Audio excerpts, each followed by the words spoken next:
right, good afternoon, everyone. My name is Hannah Mackover. We're going to go ahead and get started this afternoon.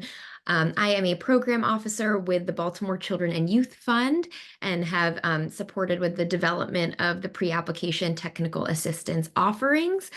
So this afternoon, we have a wonderful presentation by Dr. Pam Love on scope of work and program outcomes. Before we get started diving into this session today, I just want to welcome everyone here. Thank you for taking the time out of your afternoon to join us. If you could please change your Zoom name to show your full name, the organization that you are with, and your pronouns if you are comfortable sharing today. If you do have any questions about how to change your Zoom name, you can privately chat me and I'm happy to assist you in updating your Zoom name. We are recording the session today, so the recording from today, as well as any materials shared, will be on the website after the session concludes. And also any materials from last week's session, all of the application support materials, those are also on the website as well. So with that, I will turn it over to Dr. Pam Love. Thank you so much, Hannah, and welcome everyone to Scope of Work and Program Outcomes. As Hannah said, I am Dr. Pam Love, and I am a consultant with Expand Now, and really delighted to be working with BCYF on this pre-application technical assistance and to share on this particular topic, which is really important to your application.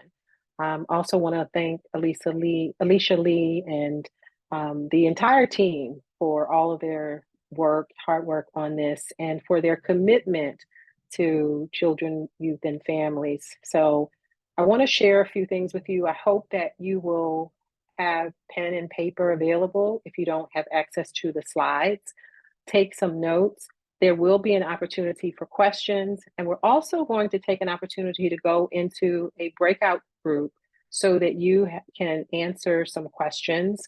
So there are some documents that Hannah has placed in the chat box.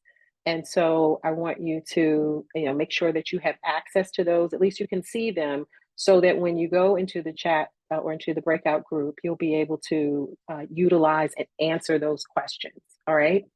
So Lori James recently did a presentation on the mission, vision, and values. And it's really important, hopefully, if you haven't seen that presentation, please go back and look at that, because clarifying your mission, your vision, your values is going to be most beneficial for you when it comes to preparing the scope of work and program outcomes. And so I'm going to go through a few things today that hopefully is going to help you to move forward and be able to complete your grant application. So we're going to, hopefully by the end of this presentation, you will have information so that you can look at your proposed project's key purpose, duration, activities, foreseeable impact, and expected outcomes. You should be able to define, and maybe not at the end of the presentation, but you're going to have information that's going to assist you in doing this, but be able to define your proposed project's SMARTY goals and objectives. And we're going to talk a little bit more about that. The third one is to consider the proposed project's strengths, limitations, and challenges. So we're going to talk about a SWOT and a PESTLE analysis. We're going to focus primarily on the SWOT, but I'm going to mention the PESTLE analysis as well. And then you need to be able to include your deliverables, your timeline, your project management, collaborative capacity, resources, evaluation methodology, evaluation plan, performance reporting, and budget. We're not going to get into the budget today. We're not going to get into the details of all of these things, but I want to give you some information that hopefully will assist you in being able to do this. And then we have the technical assistance sessions where we can really get into the details with you one-to-one or as part of a group. And then finally, to help you to contemplate project stewardship. This is really important, how you manage the funds. What are you doing before, after, and during the program related to the funds that you receive, or what are you proposing to do? We'll talk a little bit about that. What community stakeholders, their responsibility, and post-grant sustainability. So these are just some of the things that we're going to cover. Again, I'm going to scratch the surface with some of these things, but hopefully it gives you some things to think about. Write down the questions that you have. If they aren't answered today, we can absolutely do those in a one-to-one session with me or one of the other people who are available. So let's get started, all right? Remember, I said that Lori did the session on mission, vision, and values. So knowing what your organization does, who does your organization serve, all of these things are going to be very important in terms of identifying the scope of work. The scope of work for your grant application is going to talk about where the work to be performed, that this is where the work to be performed is described. You're going to be describing, what am I going to do? Who's going to do it? This is your scope of work, okay? So knowing that mission, vision, and values becomes critical. The other thing I want you to consider as you're completing this grant application is this an investment worthy scope of work? Is what I'm proposing something that BCYF will want to fund?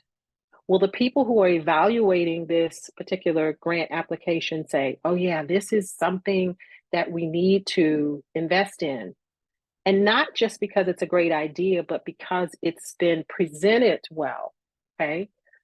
And one thing I want to encourage you to do is to make sure, and we'll look at this a little bit later, but the rubric, there is a rubric in the application.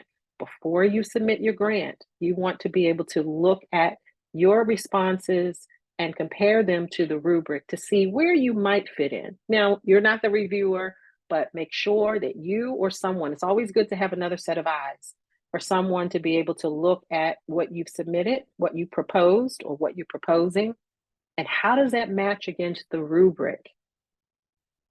Looking at your program outcomes, intervention, and results is also something that's very, very important. And we're going to talk about that more specifically. Motives, motivation, and morals. Why are you asking for this money? Really? What are your true motives for this idea, this project, this program? And once again, is it something that is worthy of BCYF investing? Is it something that they believe is going to be of great benefit? We're going to talk about methodology. And your methodology begins with answering some questions, right? As you're developing that methodology, we want to consider, how is what I'm proposing going to be implemented? Who is going to be involved in the process? How long is this for? What's my timeline? All of this requires clarity and specificity. Clarity and specificity. Is what I'm proposing, in the way that I'm proposing it, is it clear? Again, this is where having someone else to review your responses becomes critical. How will you measure your success? Measurement is really important. One thing to consider as you're thinking about the answers to the application or on the grant application is, how are we going to assess our progress? How are we going to assess our outcomes? We say that we're going to do this, but how will we know that we've achieved this? What tools will we use? Are you going to use an existing measure? Are you going to use something like a self-esteem scale? Or are you going to use a pre-test and post-test? We want the children to exercise 3 times a week for 6 weeks. And as a result, it's going to improve their mood. How will you measure that there's been mood improvement? How will you know? Will you ask them? These are things that you want to think about. And sometimes what you can do is look at who else has done this. Who else has done what you're doing, especially if it's not something new, and how did they measure? Doesn't mean that you use the exact same instruments, but sometimes why reinvent the wheel? If there's something that has worked, it's something where people have been able to get the data, that's really important.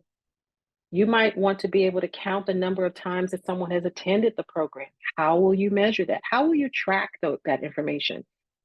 Measuring is really important to consider before a project begins. We're going to talk about measurement and evaluation a little bit later as well. I mentioned the SWOT versus the PESTLE analysis model. So here's something to consider. SWOT stands for strengths, weaknesses, opportunities, and threats. Remember that the strengths and weaknesses are internal. The opportunities and threats are external. What do I mean by that?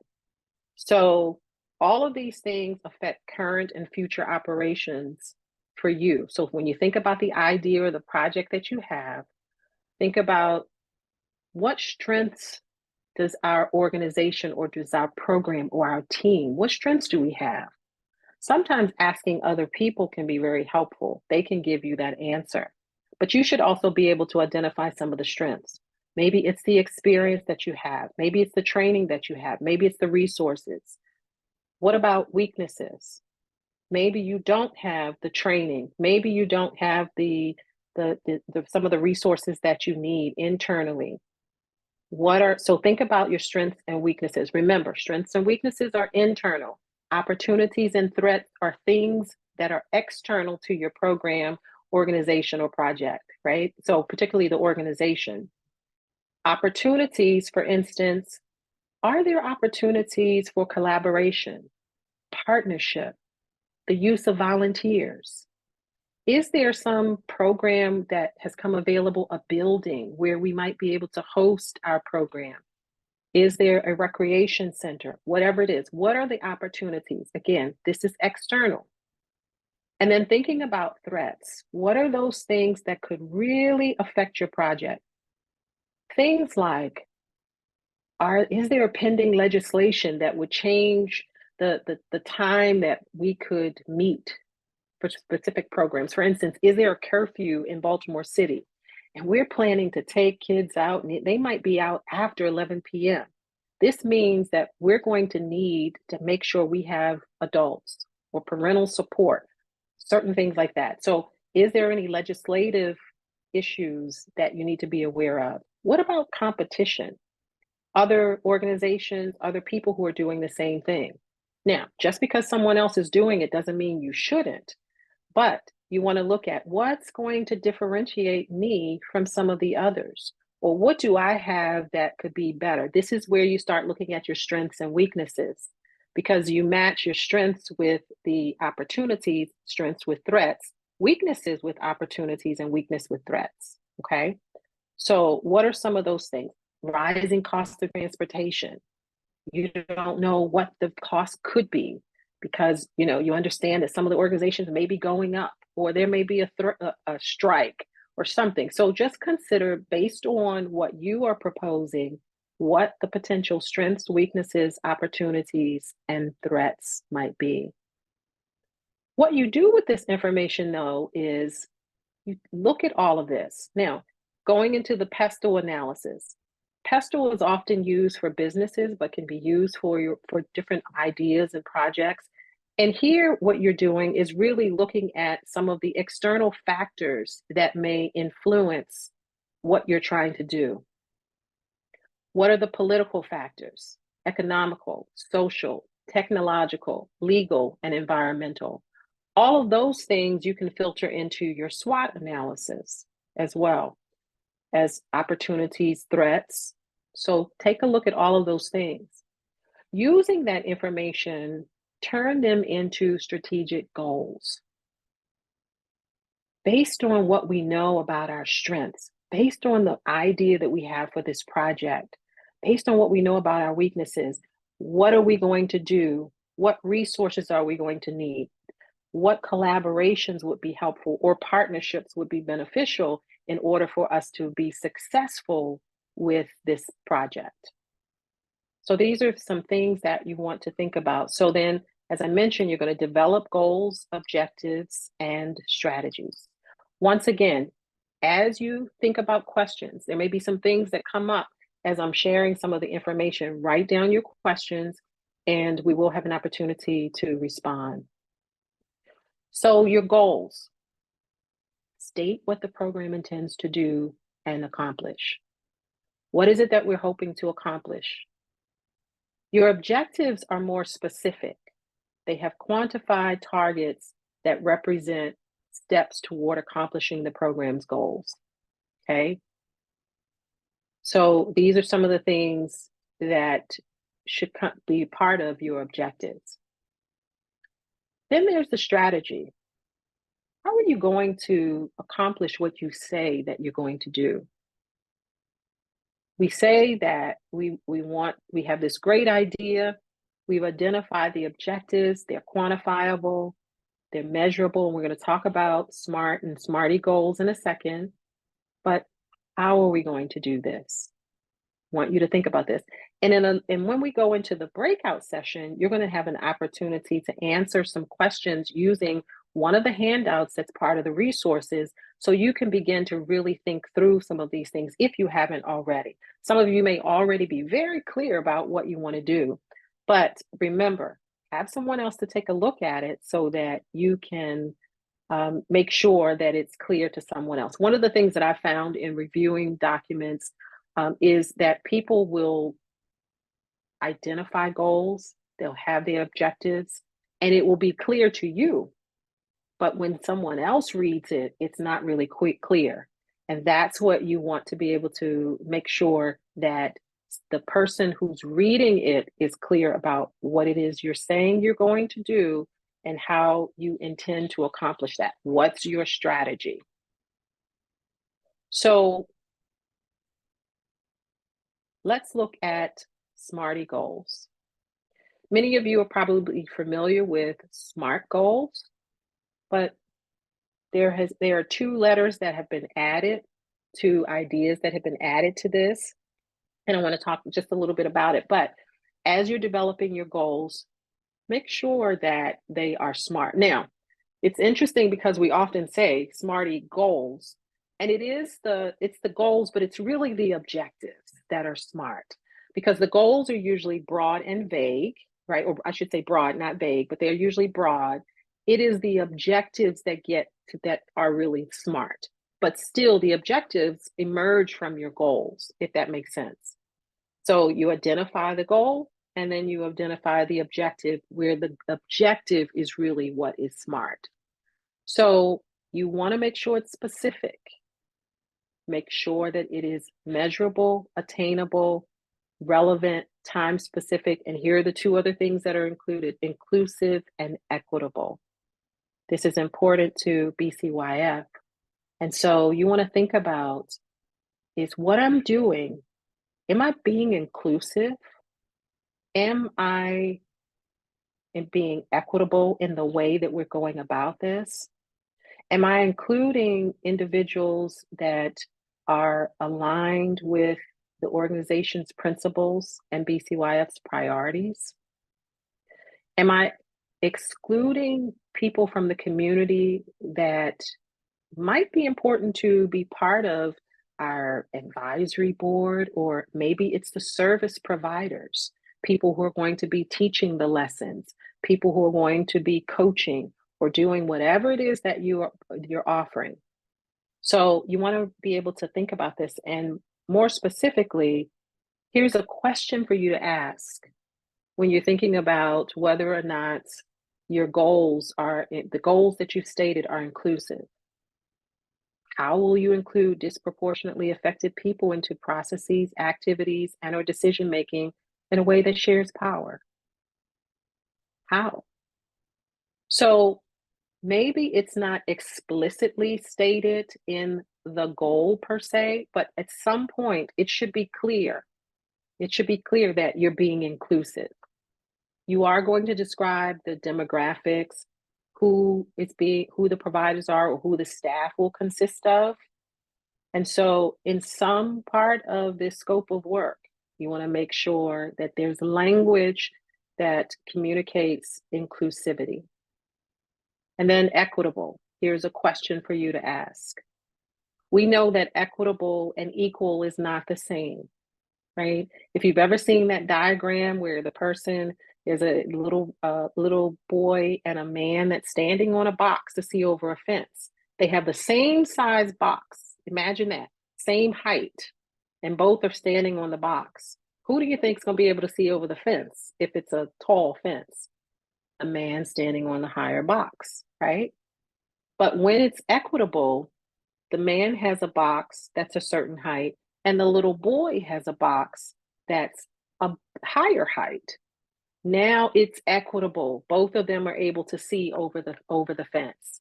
So how will you include some element of fairness or justice in your project? It's something for you to consider. And again, I want you to think about that if you haven't already. And then this is something that we can talk about when if during one of the one-to-one or group sessions.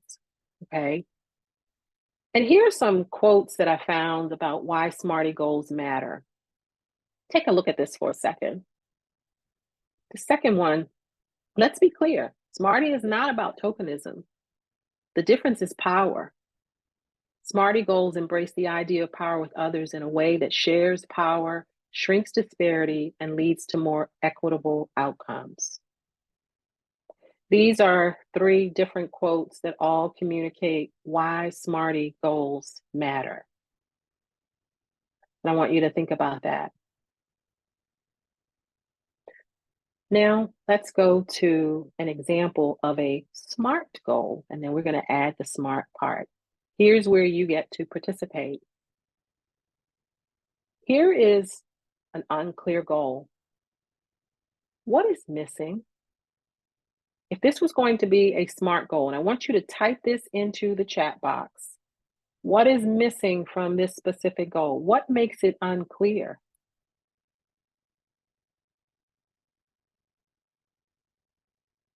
Type into the chat box, what makes this unclear? It says youth will attend an exercise program. Remember, specific, there we go. Ms. Evans said it's not specific.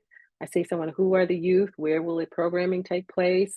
Missing time frame, the demographic of youth is unclear. Absolutely. All of those things are very important. Time frame of the programming. These are the things that you want to consider as you're identifying your SMART goals. Okay.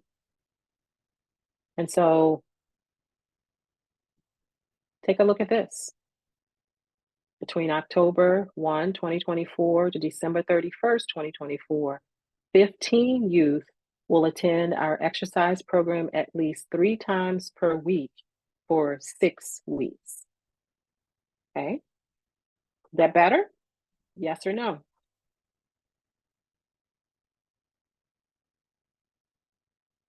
Okay. So you want to make sure that your goals are SMART. Now, here is an example of a SMART goal to a SMARTY goal. Take a look at this. Oops, something moved. Let's see. Get it back.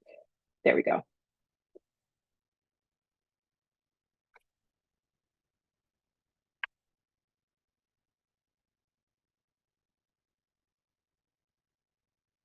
So once again, I think what's important for you to do is, as you are identifying your goals and as you are thinking about your scope of work, does your scope of work communicate that you are being inclusive and equitable in some way, right?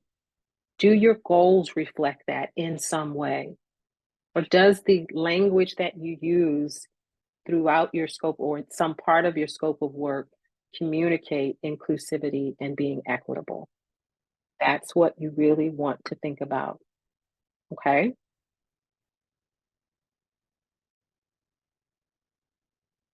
I'm going to pause for a second just to give you because I want you to reflect and think about your idea and think about what equitable and inclusivity might mean from your vantage point.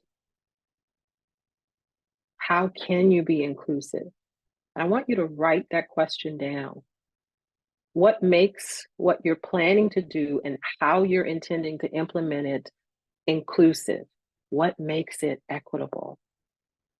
And if you don't have the answer to that, that's something that you want to consider. And again, maybe talk with someone else that may be part of your team or someone else that can assist you as you're preparing this application or to review it to give you some feedback on that. Right? What's an outcome? So as you're going through your project, as you developing your scope of work, one of the things that you want to think about is what are the outcomes? What are we hoping to achieve? Outcomes are the end result, right? It's what's going to happen. What do we hope to accomplish as a result of the work that we're going to do? Who's going to be better off? How will we know that they're going to be better off? Okay. So consider your outcomes. You need to be able to describe those outcomes.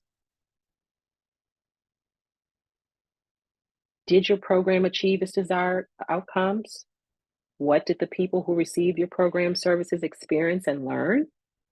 So these are some things, some questions that you can ask to determine whether your program outcomes have been achieved. But let's back up to the beginning. You want to think about these in advance so that you can describe what is it that we're saying our program is going to achieve. There are process and program outcomes, right? Along the way, we have certain things that we're hoping to accomplish midpoint by the end of the program. So you want to be able to identify timelines. We're hoping that there will be an improvement in, or there will be a decrease in disciplinary behavior. We hope to improve attitude. We want to decrease stress. We want to provide whatever it is that you're describing. What is it that you hope will be the outcomes of this particular program or idea? And remember that your program goals should align with the program objectives. Okay, they should always align. So remember, this is what we say we're going to do, right? So your objectives are up front. We are identifying this up front because this is what we're saying we intend to accomplish. So our participants will experience and explore the following. As a result of that, our outcomes are what are actually achieved.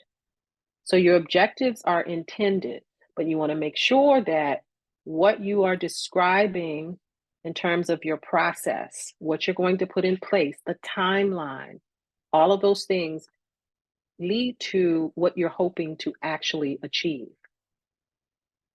I also wanted to specify that there are program outputs. Sometimes people describe outputs as outcomes, but outputs are the activities, services, and or activities that you actually offered to help you achieve your outcomes. Okay, these are how many services did they attended 14 sessions. Those are outputs. Remember, outcomes should specify some sort of impact, new learning, change. So when you're describing your program outcomes, make sure you're being specific about what is the impact? What is the impact we hope to accomplish? How will we measure those things versus program outputs? You will need to describe both outputs and outcomes, but I want to make sure that you're clear because these are areas where sometimes their applications may not be as strong because you've not clearly defined your outcomes. You've identified a number of outputs only. Okay. And then how do you measure? Well, sure, you can measure outputs. How many sessions did they attend? How many services did they receive? You can count those. You can actually provide that information. But you have identified an idea, a project, a program that you'd like to offer because there's some impact that you're after.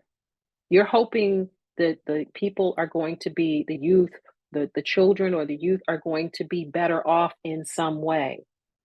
whether it's something that's being decreased or whether there's something that's being increased, right?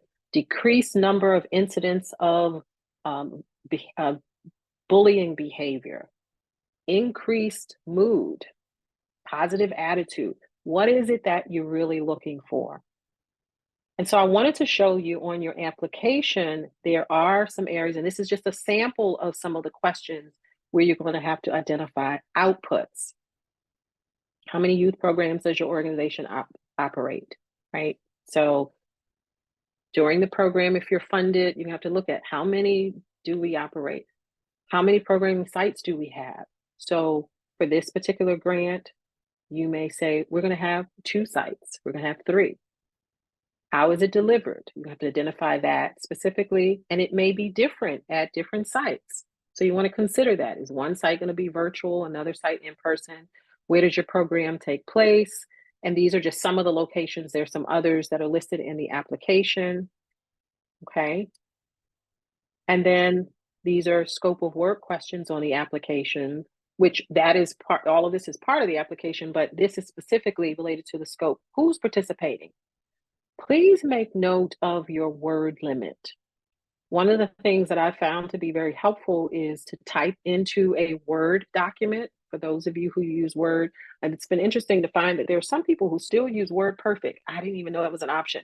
But if you have Pages or Word, whatever you have, usually you can have a word count. So it would be beneficial to you to type the language, who is participating, describe it, and make sure you look at the word count so that you can ensure that it doesn't exceed 300. Sometimes people will say, well, I just got 301, it'll be fine. Nope, it's not. If it says 300, make sure it's 300 or less. What will they be doing? Where will activities happen? And you can see the other questions. Again, these are some of the questions that are listed there.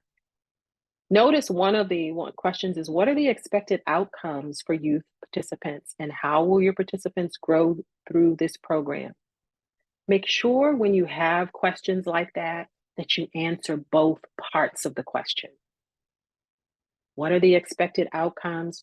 We expect that children will have less than stress. They will have improved school attendance, right? How will your participants grow through this program? They're going to grow through this program because initially they're going to have support. They're going to have the resources. We're going to see that, the attitude about attending school is better. Their time to getting to school is better. Whatever it is that you're going to identify, make sure you're answering both parts of the questions, okay? And how will you know this has happened? What's the evidence? What are you going to use? It's just that we will know because someone will tell us, nope, that's not good enough. We will see a difference. How will you know? What tells you that it's different? So make sure that you are answering all parts of the question, okay? So here's an example. Of the program objective. Weekly, 10 to 15 children and youth ages 5 to 17 years of age will receive 1 to 2 hours of free mental health and wellness counseling services. Okay. The output or outcome. Type this into the chat box for me. Is this an output or an outcome? Notice the objective. Children 5 to 12 years of age average 1 to 3 hours of free mental health and wellness counseling services per week. Is that an output or an outcome? I see output, I see output. Anyone say outcome? Awesome. Okay. Let's go to the next one. Program output or outcome. Read this one. Is it an output or an outcome?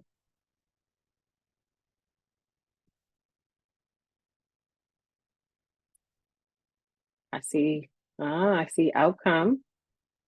All right. Which one is it? Output or outcome? I see output. It is an output, and I'm gonna show you in a second. And then this next one, 71% of the children and youth reported feeling less shame about attending weekly wellness session. Is that an output or an outcome?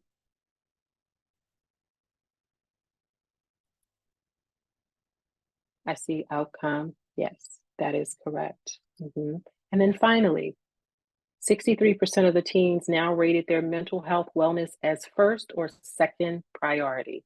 Is that an outcome or an output?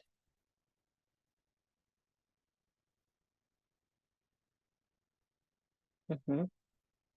Yes, that is an outcome. And here I have a slide that shows first one was an output, second output, third outcome, fourth outcome. Excellent. Give yourself a hand. 100%, 100%. Excellent. So I wanted to give you these examples. And remember, you'll have these slides and you'll be able to go back and look at the information because this is really important. Okay. You want to be able to make sure that you're identifying outcomes where you need to identify outcomes and outputs where you need to identify outputs. That's really, really important. Okay. All right. Now, in terms of program evaluation, this is something else. Um,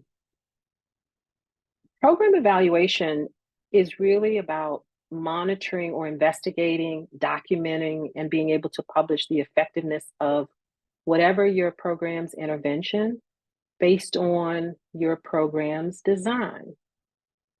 What are what are we hoping to accomplish? What are our intended results, objectives, and what were the outcomes? What did we actually do? So you want to think about how am I going to assess? How am I going to evaluate? How am I going to ensure that along the way we're tracking what's happening? And you want to be able to document this up front. What tools will I use to measure? Do we need to count the output? So do I need to have make sure we're tracking attendance so we know how many sessions per week that people actually attended? Okay. What other documents or tools do you need in order to evaluate your program's progress, but also outcomes? How are you going to evaluate did it work? We offer this fitness program, this exercise program, this baseball program, whatever it is. It was singing, they were learning music program. Did it work? Why? Why did it work? Do we know how come? Was it what we did or was it something else? How do we know? Okay. Did some of it work, but maybe other aspects didn't work? We thought this was effective. Maybe it's because the way that you implemented something, it wasn't the way you thought it was going to be implemented. You thought you were going to have a particular instructor to come in and do some work, but you didn't. And this other person didn't have as much experience or the right training. So you had to bring in a sub midway. When that happens, how did that affect what you're doing? So you always want to document as much as possible what's going on so that you're able to evaluate and monitor your progress. Because along the way, you may need to make some changes. But these are the things you want to think about up front. Really important. So evaluation is going to help you assess and monitor your progress and your impact. But deciding this from the start is really important. It's going to help you to demonstrate that you did what you said you were going to do, or you made every effort to do what you said you were going to do. You don't control all of the outcomes, right? You don't even control whether a person attends. You can influence that process. But did you do as much as possible to accomplish what you said that you were going to accomplish, right? So I want you to keep in mind that program evaluation is also very useful for additional funding. When you can show that you've evaluated your program, when you can show results, that can help you not only in with this application, but can be useful in the future for additional funding. Okay. So when you're thinking about types of new changes or enhanced perspectives, when you're thinking about what were the outcomes, was there a change in understanding? Was there an improvement in their decision making? Was there some shift in behavior, their experiences, thinking process, reactions? These are just some things to consider when you're thinking about what will our outcomes be, okay? And it's important that you capture the incremental progress toward the desired program outcomes. So you want to think about short term, midway, and long term. These are the things that you want to be able to identify, okay? How are we going to capture that progress? Very, very important. And then as part of that, so this is where your timeline is going to come in. You got to have a timeline. What are we intending to do? And then this just shows how once you're done, you can interpret and publish the evaluation of program outcomes. And there are different ways that you can actually do that, right? You can put it in format, have your executive summary of the finding, et cetera, and visually to show results. 40% of the youth accomplished this, 75% of the teens accomplished this. So this is just an idea, a user-friendly way for you to present the results. And finally, before we go into our breakouts, I want to talk a little bit about stewardship. So you want to think about stewardship. How are you going to supervise, manage what is entrusted to you? Okay. So not just thinking about the funds, but the youth, the children who are entrusted to you. What is the ongoing process and practice of conducting and supervising? And this is going to help you as you think about the scope of work in defining what you're going to do, what needs to be in place. So make sure that it's clear. There's a level of specificity. Remember, you want to have your SMARTY goals and make sure that you're including as much information as is requested, okay? And so I'm going to pause right here because I want to do an activity, okay? So what I want to do right now is we're going to go into the breakout group, in a breakout group. And Hannah, if you could put up the program idea worksheet, please. And I'm going to stop sharing this.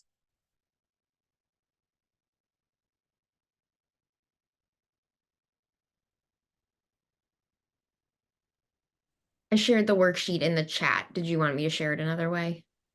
Oh, that's fine. So if you take a look at the program idea worksheet, what you're going to do right now in your breakout groups, and some of us are going to come into the rooms just to make sure everyone's clear, want you to respond to questions 1 through 6, okay? 1 through 6. So just begin to respond to that. And then I want you also take a few minutes to share or to write your answers down. And then I want you to talk with members of your group about where there may be challenges. Okay. We're going to come back and talk about questions 8 through 11 a little bit later. But I want you to just start with 1 to 6 to see where you are in the process, what you might need to do to move forward to be able to answer this question, what support might be needed, etc. Okay. So if we could go ahead and any questions about what you're doing? And just a heads up for the worksheet, it is a make a copy link. So when you click it, you'll be prompted to make a copy of the worksheet so that you can have your own copy of it and go in and type your responses. One of the other things I wanted to mention is that there is a sample scope of work worksheet. There is that available. Hannah, do we have that, the sample one available also? And if not, we can provide that. But as part of the resources, there is a sample scope of work worksheet. And one has been completed. So project title, annual budget, key staff, project statement, some other things, just to give you a sample of how some of those answers some of those questions have been responded to. So take a look at that as well. All right. But if not, we're going to go into the breakout groups. And you know what? Before we do that, though, I do want to do one thing. Tell me what are some things that can positively and negatively impact the quality of the scope of work. And can someone share, if you want to unmute or put into the chat box, what are some things that can positively and negatively impact the quality of your scope of work? Let's see if I can see this chat here. There we go. Okay. Sample worksheet. Lack of clarity. Absolutely. Yes. Lack of clarity. What else? I'm having to look at my other monitor here. Lack of clarity. Anything else? What are some other things that could really affect the quality of your scope of work? Maybe your project is just too big, and so it's more difficult to be very specific because the idea is just, too big. That's right. And you may need to break it down. Maybe it's a part of the project that you're hoping to get funded, right? Maybe you can carve out some portion of that. And so that's absolutely true. Sometimes we try to take on too much. It's so big. And how do we define that? And then there's all of these goals. And is that realistic, right? Is it realistic to say we're going to accomplish this? I'm looking over here, lack of parental support. That's true. You could have a project, you could define it and say that this is, as part of your process, it's going to require, you're going to get parental consent, right? You're going to get the consent. Or think about from a school, you might need to get an approval if you haven't thought that through. And then you start working on the project and you can't get the approval. Then what do you do? So those are the kinds of things that are really important as part of your scope of work to define. And have you already spoken with the school? Is this something that you've already gotten an approval for, right? Because BCYF needs to look at, is this a fundable project? What are the potential barriers to this? Have you defined it clear enough to say that we already have a partnership with? We've already spoken with them about consent forms and things like that, what we need to do. Welcome back. It's 1:30. We're going to go ahead and get started. Hope you had a good break. So what I want to do for the next few minutes is to just hear from you all in terms of your groups, some of the feedback in terms of how or if the group was helpful and in what ways. So who'd like to go first?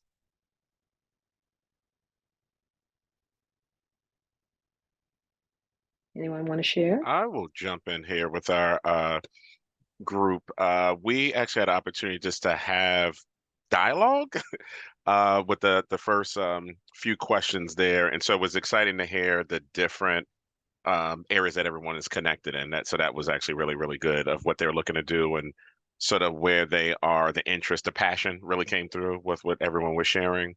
Okay. And then also understanding that this, from a capacity standpoint, this may be challenging, but at the same time is worth it and moving forward. So that was really a good thing. I thought it was helpful, one, just to connect with some of the other individuals who are just doing the work, right? In addition to the grant opportunity, just to know what they're doing and potentially if there can be some support that our organization can provide, in another lane. So there was Kim, and I see Mrs. Evans, and where is, oh my goodness, I'm missing one more of our team members, so I apologize.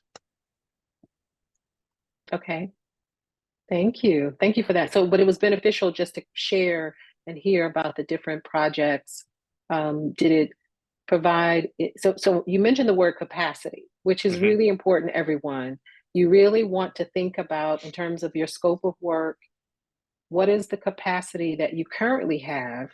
And maybe you don't have enough people to provide the services that you're intending, but this is where you consider whether or not to collaborate or to partner with someone.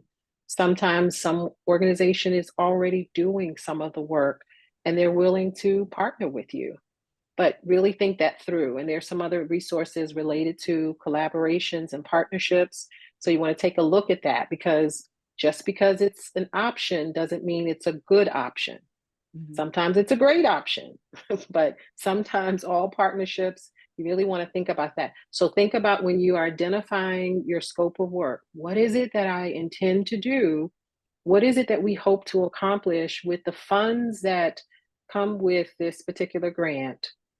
Over what period of time can I do this? Or how much time am I really going to need to do these things? Can I do it? And who can help me if we don't have the capacity? So thank you for sharing that. Right. Thank you so much. I'm the other person who was in the group with them. Oh, I Okay. see you now, Miss Diana. Absolutely. Diana, yes, Great yes. input So too. Thank you. yes, absolutely. So yes, I really enjoyed speaking with all of them. Our organization, Contemporary Arts, has been functioning since 1997. However, we have collaborated with the Greater Baltimore Cultural Alliance and the William G. Baker Fund, and some of the other people. We've gotten grants from other people, but we would also like to collaborate, and we're getting more grants to expand. And as you talked about, being more inclusive. We're talking about being inclusive, and we're talking about diversifying. So we've done festivals and things, but at this point, just speaking with the other people, we can also, and we also talked about having art and jazz music as well. So those are some of the other things that we talked about, and we learned how that we can collaborate with them as well. So it was very, very informative. Excellent. Great. Thank you for sharing, both of you. Thank you. Who else? Someone from one of the other groups want to share?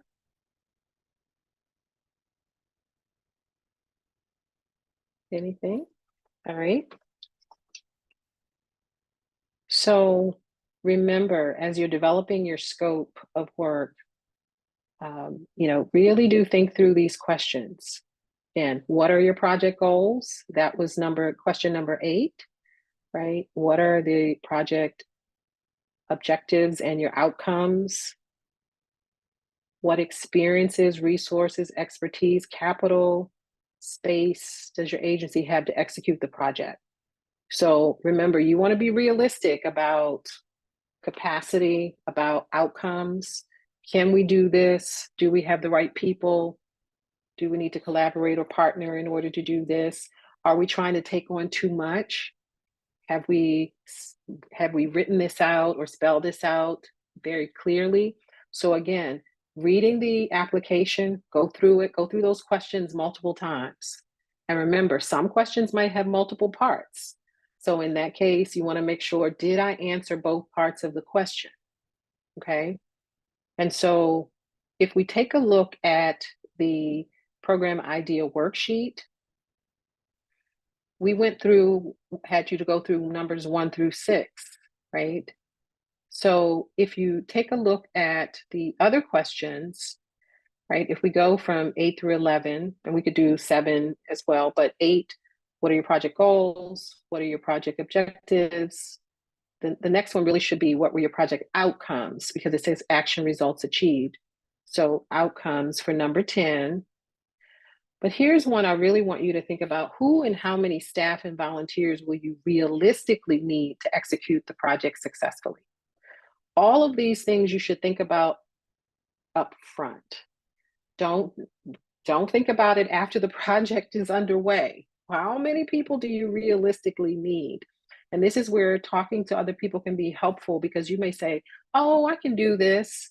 And then when you start looking at the time commitment, when you look at what you're hoping, what your deliverables will be, what the outcomes will be, what the instruments you need in order to accomplish some of these things, you want to, it can be a little bit more than you may have originally thought.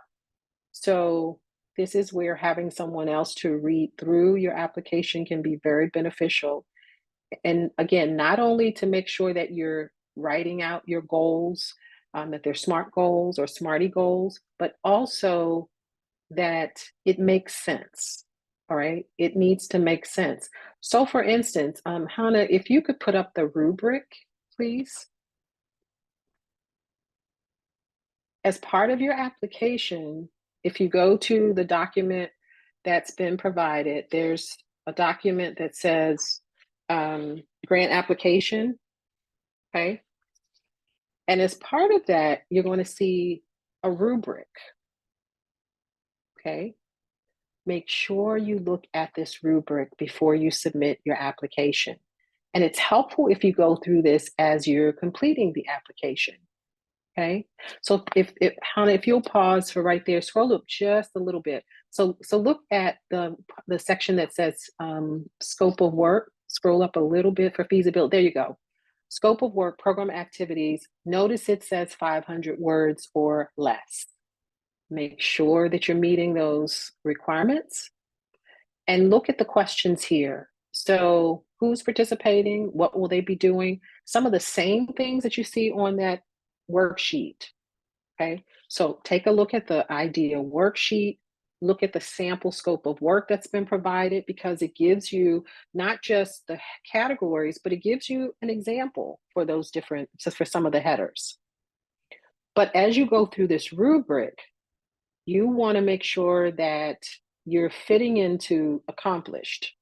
So for instance, notice where it says feasibility.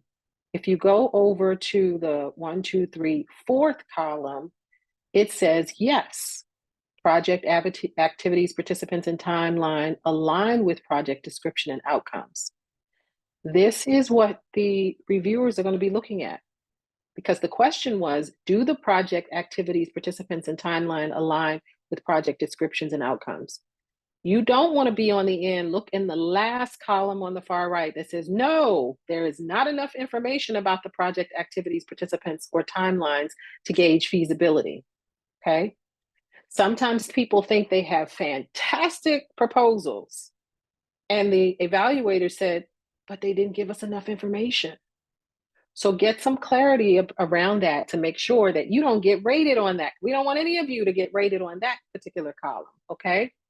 Notice the one before that, outcomes seem unlikely to be achieved in the project's current form because of concerns about the project's participants, activities, or timeline. So I hope you see how important this rubric is, so that you know, it's just like if when you've gone to school and the teacher gives you a rubric for your grades, it's like, you'll get an A if you do this, you get a B if you do this. This is the same thing. You're being given an opportunity to know what you're being evaluated on, and to make sure that your document includes that, your application includes those things. So this is where I can't reiterate enough the importance of having someone else to review what you've written or typed. Okay, very, very important. All right, so at this point, think we have the other questions. So if you were to look at questions 8 through 11, are there any questions about those? Or have we given you enough information to at least be able to go back and start thinking about, what do I need to date? Let me look at my goals. You may know who you're serving. Are you clear about why and what your intended outcomes are going to be? How are you going to measure? Kim, I see your hand. Yes, thanks. I posted a few questions as you were speaking inside of the chat, and some of them I only remember. I thought I would be able to see those as a reference, even though I knew you guys would answer them at the end, but now I don't see them. So some of the questions I had, and then did you guys capture them? Are you going to go back through those questions and give us answers to those? So I'm not sure which questions. Is it when you were in the breakout room, or are you talking about from the program idea worksheet? No, this is when you were going through goal versus objective, outcomes versus outputs, to go back through those questions.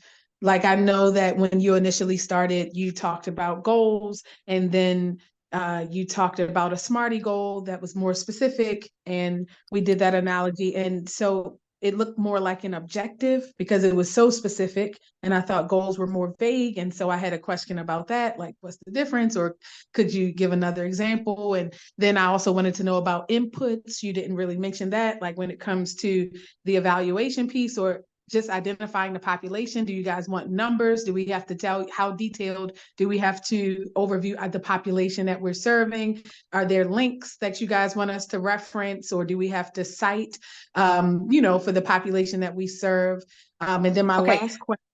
Wait a minute, so pause for a second, because you've included a bunch of questions, and I want to make sure I can answer your questions. You got a lot, and so write your question down really quick. But here's the thing: a lot of what I've shared today, if you look at the application, it's just going through some of the things that you're going to have to respond to in the application. In the PowerPoints, I've just given you some examples of some things, but if you look at the application, the questions, a lot of what we've shared is basically things that you're going to have to answer going through the application. In terms of goals, yes, goals are typically, and this is what I mentioned, that goals are typically broad. We say Smarty goals, right? We say SMART goals, but it's really the objectives that emerge from the goals that we're talking about. So you're listing out the goal, but the objectives are very specific, measurable, attainable. It's interesting, some say action oriented, it differs, but make sure you follow what BCYF wants you to cover. So yes, that's just to answer the question, that goals are broad, it's the objectives, but typically when you hear the language, you'll hear it referred to as SMART goals, because the goals emerge from the objectives emerge from the goals. Does that answer some of your questions? Yeah, Kim? so basically in this application, when they say they want to know your goals, really what they're asking for are your objectives. If you need to make them SMART, absolutely. Yes. So you're going to list what's your intended outcomes. So what is it that you're hoping to accomplish, right? Make sure you specify that as requested. So it depends on what the question in the application is answering. Some things may say, tell us how many people you're going to serve, things like that. In that case, you're not formulating that as a SMART goal, okay? But in other areas, if they're specifically asking about outcomes, things like that, you may want to communicate that at a greater level of detail. Does that make sense, Kim? It does. And I don't want to monopolize the time, but just while I have you, in the rubric, it says that you want the timeline. The grant is over several years. So would that timeline reflect the years, or just like what is the time frame that I guess those goals should be put in within the action plan? Like, I don't know, is it per year or is it through the period of the grant? Yeah, you're going to need to answer. And Hannah, can you just answer that? I want to just to make sure in terms of when they're identifying the goals, the timeline, and all of that, are they're identifying it for the period? What's the Yeah, I would say best practice is you're applying for a 5-year grant, so we want to know what your intents are for the 5 years that we would give you funding. right? That's what. Yeah, I just didn't want to mistake. That's what I assumed. Yeah, whatever. Because and this is where it's always helpful to start early, because it gives you time to really think through. Because if you haven't thought about, ooh, what does this look like over 5 years? I'm not sure who the staffing or what I need, what things I'm going to need as part of that. It gives you time to really think that through. Okay. So now also keep in mind, now this is to everyone, that there are opportunities for where we have sessions to meet as a group, or we meet times to meet one-to-one. So utilize those times to come with your very specific questions, but do attempt to go through the questions and respond first. We want to maximize the time that we have with you, so that we can really help you. So go through the application, read those questions, make an attempt to respond to those questions. We encourage you, there's a sample application, you can fill in that.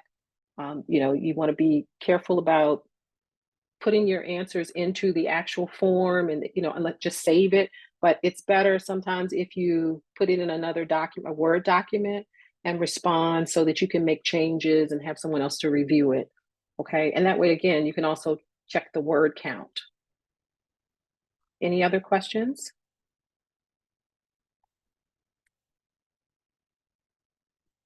Let me go back through here.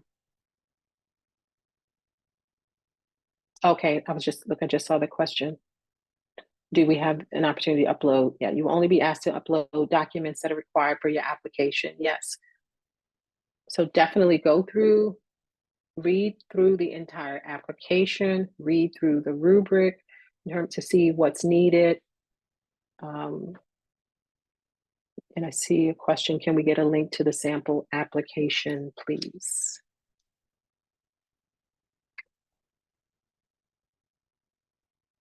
Okay, any other questions? All right, I'm just gonna ask, I'm gonna put this back up for you all. We stopped on this slide. Put this back up here.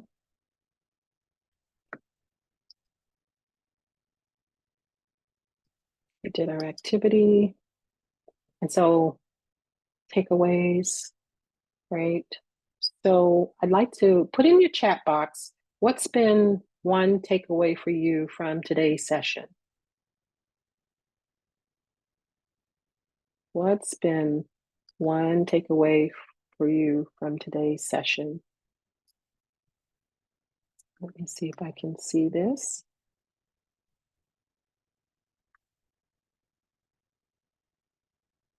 Rubric is quite helpful. Yeah, absolutely. And many people discuss outputs and not outcomes. Outcome versus output difference. Yes, absolutely. Good. Refresher on the Smarty Goal. Credible folks are applying for this funding. Absolutely. And that's something else, again, hopefully you made good connections during the time that you spent in the breakout groups, so that, you may be able to connect with one another if you're not applying for the exact same project. Maybe you can give each other some feedback, or, talk with each other outside of here. And there are many others that are here and not here that maybe you may want to connect with. So that's great. The emphasis on expressing how to prove and communicate impact. Prepare to provide responses that are concise. Absolutely.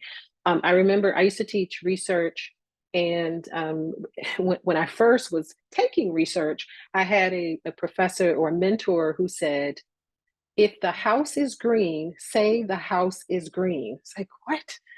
And one of the things you learn, it's important to be concise.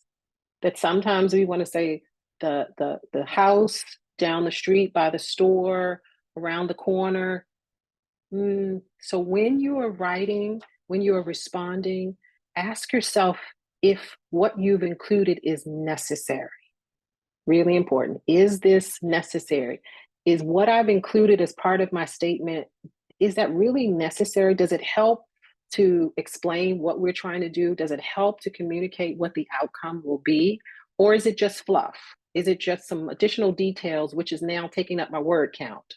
So for those of you who can be verbose, you can be wordy, you've got all of these words in your document, make sure that you are concise. Remember, if the house is red, house is green, say the house is red, the house is green. But be sure to include the important details. The 5 people who will be participating, the 5 people between the ages of, if that's important, okay, to communicate. If you've already talked about the demographics, you don't necessarily need to include that unless there's going to be differences by site. You're going to be working with the 11 to 14-year-olds at one site, and you're working with the 15 to 18-year-olds at a different site. Then you want to specify. But if you're working with one group and nothing's different when you're explaining. You don't need to continue to include that as part of what you're describing. Okay. All right. When the sun shines and illuminates the scenic landscape and beautiful. Okay. Okay. Oh my goodness. All right. Any other questions? Yes, that's like being a little, yes, verbose, but that's really important. Being concise, everyone. Remember that. Do not go 301 or 501. Do not do that. Absolute no. Okay. All right. If no other questions, again, sign up for a technical assistance session. We'll add some, I believe we're going to be adding some additional times. Review the resources that are there and come prepared in your session with the questions. You'll have an opportunity to send in advance some questions that you have so that we know how to be prepared for your session as well. All right, so if there's no other questions, I'm going to turn it back over to Hannah. And thank you all so much. I hope that this information has been helpful. Okay. Thank you, you, Dr. Hannah. Pam, and thank you You're welcome. everyone for your engagement in the chat and in the discussions and breakout rooms. As Dr. Pam mentioned, please, if you have further questions, sign up for a one-on-one session. I dropped the link to the 2024 Grassroots Fund webpage in the chat. If you scroll down about halfway, you'll see one-on-one application assistance, and you can select from the list of providers that we have, Dr. Pam, Miss Lori, or Miss Amy, to work with them on some one-on-one support. Additionally, on the website, there's also all of the application resources that were shared throughout this session. So copies of the grant application, both the PDF version or the Google Doc version. There's a ton more information, some budget template documents, a checklist to support you as you put together all of your materials for the application. And then also all of the resources from today's session and also the session last week. So if you want to go back and rewatch anything, go through any of the handouts that were shared today, or if you didn't make it to the mission, vision, and values session last week, those materials are there as well. So everything that you could possibly want, you can find on that website. And if you have any questions, you can reach out and someone can help direct you to where any of the specific information that you are looking for is located. Is there a recording from the last one, or is it the slides? The recording and the slides from last week are on the website, and same for today. Once the recording is edited, that will be put up on the website as well, along with the slides. So both will be there. Okay, I'm going to also share the evaluation form. We really appreciate all feedback, so please take a moment to complete the evaluation form. We definitely, take all of that information into consideration as we develop these sessions from year to year. We want these sessions to be beneficial for all of you. So the more feedback you provide, the more we can really tailor these sessions to what your needs are. I see a question of what is the composition of the review team? So we do use a community grant review process. So we currently are reviewing applications for the reviewers. So I can't speak to what the exact composition is yet, but they are community members. I believe a good number of them will be youth community members. So people that are actively engaged in the programs that we are looking to fund. But I can't speak more to that because we have not finalized those selections at this time. And so we have a few more minutes. So if you want to sign up, or if you have more questions, we're happy to stay with you for a few more minutes to answer any last questions that you might have.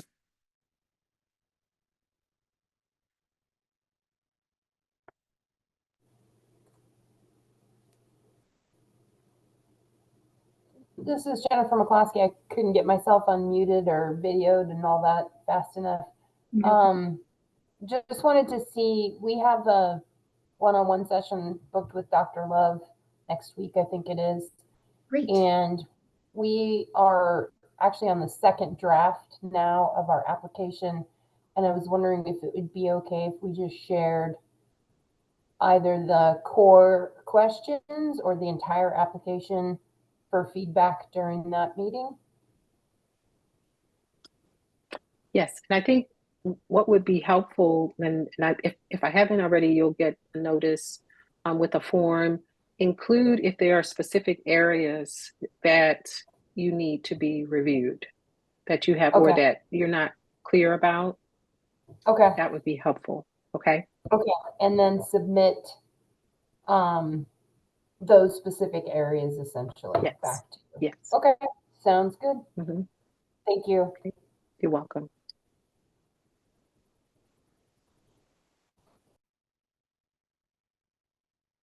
And Kim, I just shared Dr. Love's specific booking link in the chat. A lot of the one-on-one slots are filled. So as Dr. Love mentioned, a few more sessions will be added kind of as we approach the end of the window, as we approach when the application is closing. So the application does close on March 8th. So as we get a little closer to that deadline, some more sessions will be coming up.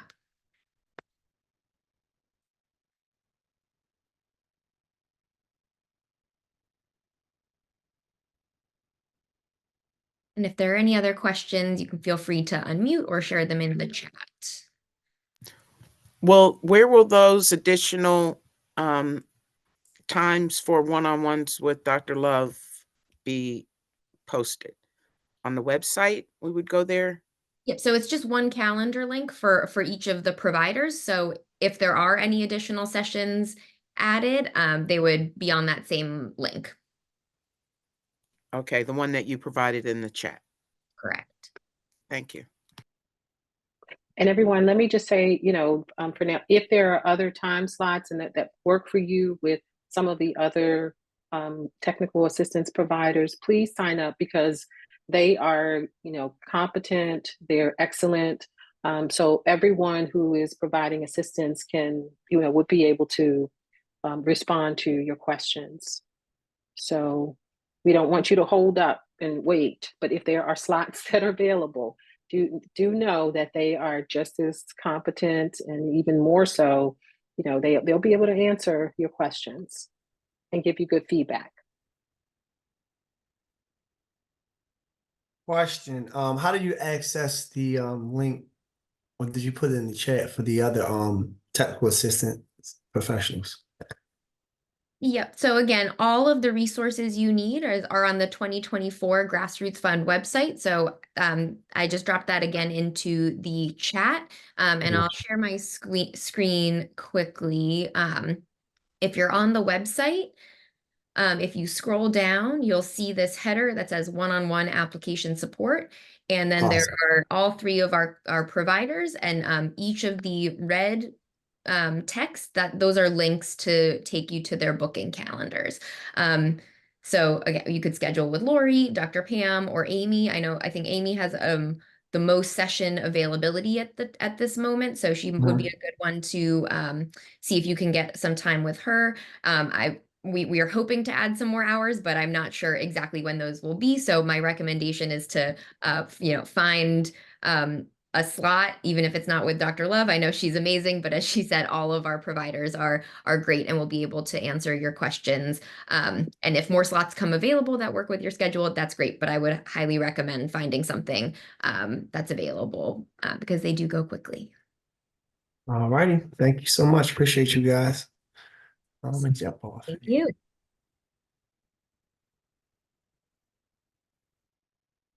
All right, and it looks we are at 2:01. So if you're still on the call, thank you so much for joining us today.